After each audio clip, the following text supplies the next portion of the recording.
अस्सलाम वालेकुम जी काश्तकार भाइयों, आप इस स्क्रीन के ऊपर मकई की फसल देख सकते हैं। मकई की छली देख रहे हैं, इसके पर्दे बिल्कुल खुश्क हो चुके हैं और इसके दाने जो हैं इसके अंदर नाखन जो है वो नहीं जा रहा। तो इसका मतलब ये हुआ कि ये हमारे ख्याल में तैयार हो चुकी है।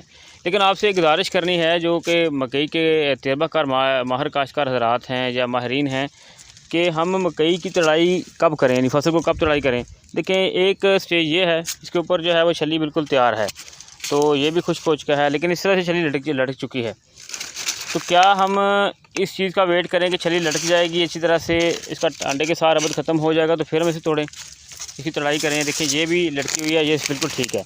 तो काइंडली ये मुझे गाइड कर रहे हैं थोड़ा सा कि इसकी जो कॉब है वो लटके ना आने पर हम इसकी तड़ाई करें या फिर इसको अब इसकी इस स्टेज के ऊपर तड़ाई कर लेनी चाहिए।